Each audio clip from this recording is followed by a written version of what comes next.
Well, hey everyone, welcome back to Kitchen Table TCG. I hope you're having yourself a fantastic day. Today we are going to talk about Cryptid Nation, first edition, and Kickstarter. We're going to take a look at all the prices of all the singles, see what's moving up or down, and we're going to ask the question, is it worth it to open up a box based on the market value of a booster box? The Metazoo world has been kind of very distracted this week about the NFT sales. It has not hurt the market. I thought actually that the market was going to be kind of stale or even downturning as a result of the NFT sales that are going on, but it seems like there's been a lot of volume moving around, a lot of things moving around. I wouldn't say that anything spiked, but there's been a lot of volume moving around, so lots of things to talk about. Let's hop in first off and let you know that if you want to support the channel, if you want access to all this stuff, I do have a collection tracker for Metazoo over on patreon.com/KitchenTableTCG. You also get access to my bundles, of which we will be doing a second edition Cryptid Nation bundle here next week, I believe. So if you're interested in all that, head on over to patreon.com/KitchenTableTCG. Okay, let's hop into Cryptid Nation. This is all Kickstarter right now. Box prices for Kickstarter are starting to trend upwards. You can see almost a $1,000 increase 3 weeks in a row. Actually, more than $1,000 this week, but over $1,000 increase 3 weeks in a row. We are up 16%. Let me show you some of the sold listings here on the good old eBay. You've got 99,001. You've got 9,200. That's for the non-alternating. This was 8,200. This was last week's sale. I think we included that on the 18th. Nope, that was this past one that we're doing as well. So you can see them kind of trickling up. And then we have the non-alternating here. There's one that sold for 11,000. Like two of them sold for 11,000. Other one sold for 9,500. So we're gonna call non-alternating here at 10,250 because that's kind of halfway between 11,000 and 9,500. And then we're gonna call the Kickstarter booster boxes the regular alternating ones at $9,000. Now I did mention this, and I think this is holding true. The non-alternating will always be more expensive, but there was a time when non-alternating was floating at a bigger percentage increase. I think as more Kickstarter boxes are opened, you start seeing the market kind of even out on that non-alternating. I do think non-alternating will always be more expensive. The percentages might decrease over time. That's just an opinion, though. You also have spell books moving up to 2,800 for the Kickstarter versions. That puts the boxes are up 16%. That's what we're tracking here. The regular boxes for Kickstarter is up 16%. Cool. All right, let's talk about the singles in the boxes. We're going to briefly go through the non-foils. Ours are up 2%. This is just TCG low on all these. The terrors are up 2%. The non-foil bronze are down 6%. The non-foil silvers are down 5%. And so the key here to understand is if they're going down, that means that, they're not being purchased. So the price is a little bit lower than that. Like last week we were way up. So maybe somebody did some purchasing of them. But this week we're kind of just kind of flat or down. Looking at the reverse hollows though, we do look up all the sold listings for all the cards. So for all the hollows. Anything in green is a sale we haven't seen over the most recent week. Anything that's not green is an updated price. And all this stuff does update the spreadsheet automatically whenever I do a market update video. So Tripodoro going back up to 230. It was down to 204. We're starting to see some things move up, like Chibi Mothman up a couple bucks. Giant Salamander actually going down. Snow Wasset actually going down. Sewer Alligator, I love that card, going down about $100. So you can see if you look at the percentages over here, not a ton of movement, but there are some trickling up. Lake Worth Monster going up 37%. Let's see what that one's up to 55, where that one was at 40. So you can see some increase there in the reverse hollow silver or the reverse hollow bronze. Reverse hollow silvers are actually down a little bit. You've got Squonk going down to 65. That's kind of a more popular one. You've got Kentucky Hellhound going up to 60, Hug and Molly down to 65. It should be Quetzal going up to 67. I think some of those ones that are like the Quetzalcoatlus that kind of have the names will always be the ones that people like the most. Squonk is kind of a famous Metazoo character. So I think those all have some significant, that's why you're seeing more demand for them. Looking at the reverse hollow golds, and we are down 7% for the reverse hollow golds. Let's take a look at Mothman. That's a big reason it's down to 600 on a sold listing. That's from 750, but that was a 2-week-old sold listing now. So 600 is kind of the most recent one. Bigfoot up to 200. You've got Chupacabra up to 60. Jersey Devil at 115. Loveland Frogman. I think Loveland Frogman's one of the ones that's seeing decreased prices, but I actually have had some stuff up on TCG Player, just kind of feeling out the market that way. And Loveland Frogman is definitely the one that moves the fastest whenever I put cards up on TCG Player. Super interesting to see that. Piazza Bird at 115. That's down from 200. That's one of my favorite cards. Sorry, and what I meant by Loveland Frogman, I only do first edition. I don't have much Kickstarter singles. I only kind of sell the first edition that I have. Anyway, moving on. Quetzalcoatlus up to 150. Not a ton of movement. You can see some softness here, down 7%. Holy Gem down to 44. It's interesting to see Quetzalcoatlus going up. I'm wondering why that is. Compared to like Mothman going down and Loveland Frogman going down. Maybe there's some new excitement about Quetzalcoatlus that I'm not aware of. Anyway, your full hollow golds are only down 2% this week. These have been interesting, down 7%, down 16%, now kind of flatlining 1% and down 2%. Mothman, let's look at some of these sold listings. Mothman sold for $2,500. Also have a full a PSA 10 full hollow Kickstarter that sold for $9,000, so some big money coming in. Let's see, where is that Mothman that sold? What am I looking for? $2,500. These are getting harder to find sold listings for, but for the record, here's one for $23.24 on November 8th. There was another one more recently. Maybe I popped. Oh, it was on. You're right. It was on TCG Player. There's a TCG Player that sold for $2,500 here for the near mint hollow. So you can see there's only 2 Kickstarter available. It's crazy how there's like nothing available. It's nuts. So the supply is super low right now. All in all, though, some other things you're seeing moving. Sam Sinclair's down to 460. You're seeing Piazza Bird to 290. You are seeing some softness in some of these other non kind of key ones. I guess these are still key to the storyline and stuff, but Mothman's Mothman. Deathbeam to 380. Growth is actually up to 300. That's another one that moves a lot. Power Up Red is up to 345. Ghost Train down to 400. You've got Chaos Crystal is actually going up. That's another kind of the famous Kickstarter cards. You got a 865 sold listing. Now, I wanted to mention this sold listing here at 250. I'm not sure what to do about it, honestly.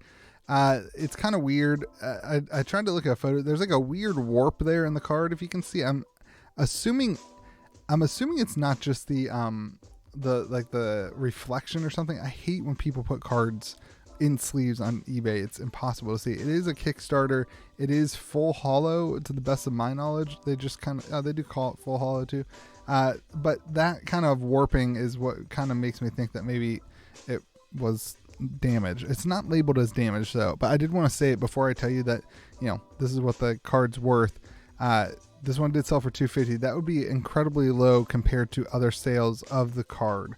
Like this one sold for $800 last month, and we had a recent sale of $865 this month as well. So this one, I'm guessing, looked damaged, and that's why it was sold like that. But it was not disclosed in that way.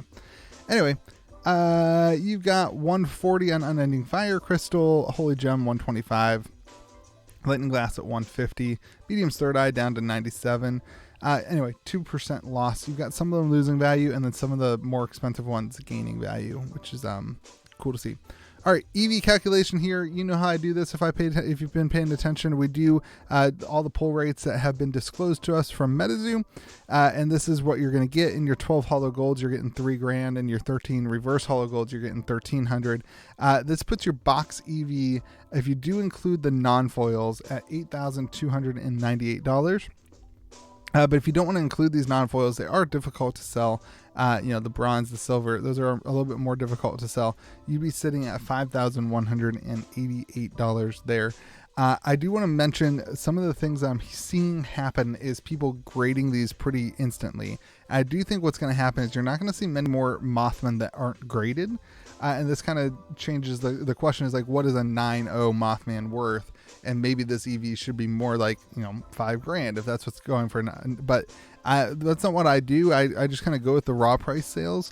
But when you're looking at the EV, I do know that there are people who are opening boxes to send in some cards to get graded, because that is a big collector piece in the world. And so just keep that in mind when you're looking at EV.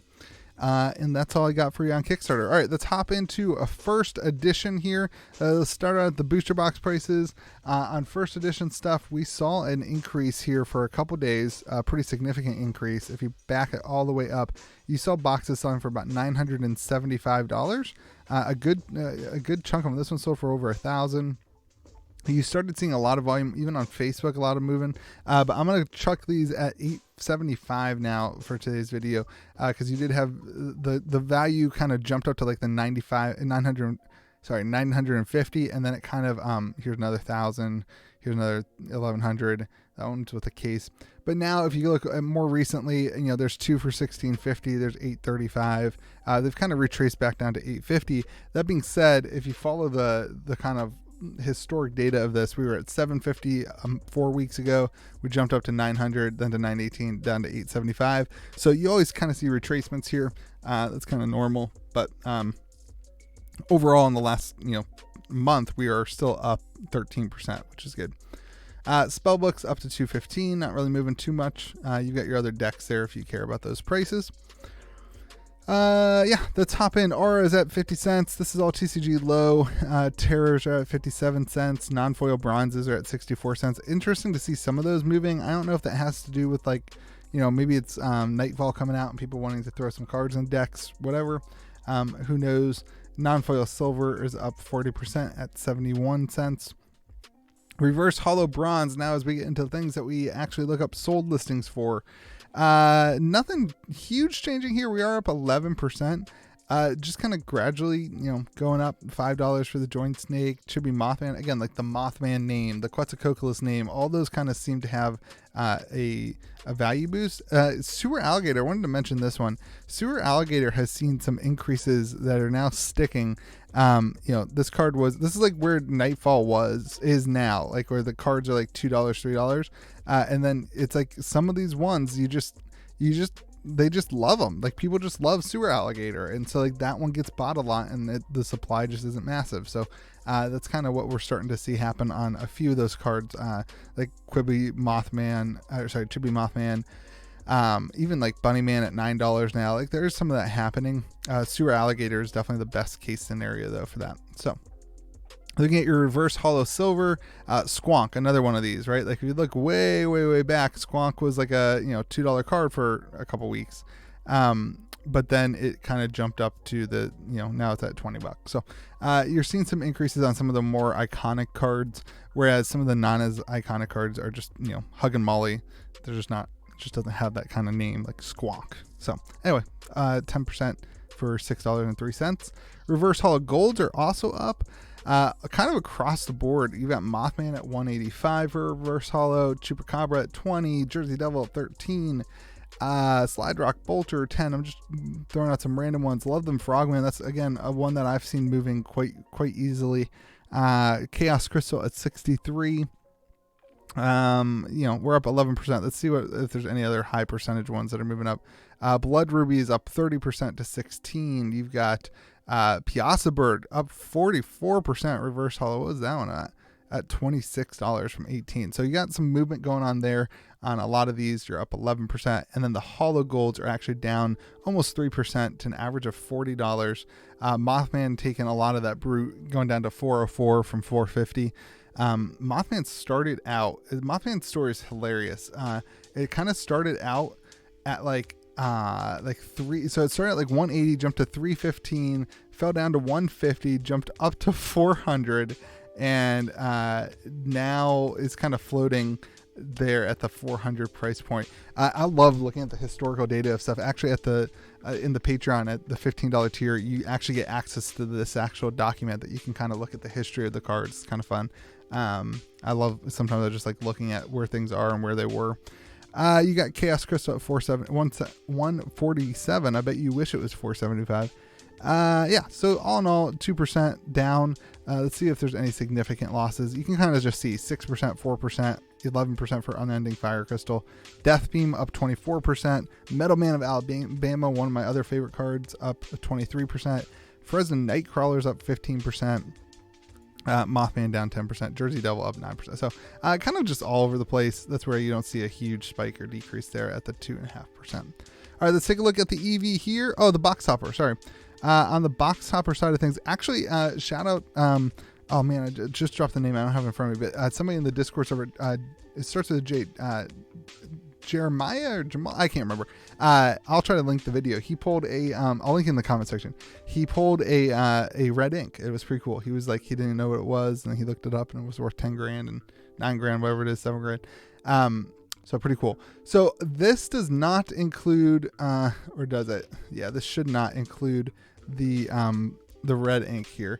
So we are up 13% on the box toppers that are not the red ink. If you pull red ink, you don't care about the EV because you pulled a red ink, and it's kind of hard. Like it's 1 in every 100, or there's only 100 of them, so kind of hard to say you're gonna pull it. Anyway, at $75, it's up 13%. And that the red ink I've got at 9,100. So if you take a look at this EV calculation here, the box EV without the non-foils, so just the foils, you're making your money back on opening a box. If you include the non-foils, which I don't think you should, maybe you get $50 for them, but you're at $1,099. So you can see a lot of that value too is in the reverse hollow golds, which is encouraging if you're looking to flip boxes, if you're looking to sell stuff. You want to know, you've got most of your values in the 15 cards there, not in a bunch of the other kind of lesser value ones. So EV about 891. Let's go ahead and look at the EV chart at 891. We are just down 2% there from 908 last week or 2 weeks ago. Actually, it is last week. We did update this. I don't think I did a video, but we did update it. So anyway, if you're looking for a collection tracker to track the value of all your stuff, head on over to patreon.com/KitchenTableTCG. Thank you to all the patrons. We will have Nightfall 2nd Edition bundle coming out. In the bundle, you get one of each item. You also get those who do get 2nd Edition get first dibs at getting 1st Edition Wilderness to kind of keep it all fair. Keep it in the fans' hands. So anyway, hope you guys have a great day. Remember, be kind to the people around you, and we'll talk to you again later and in another video.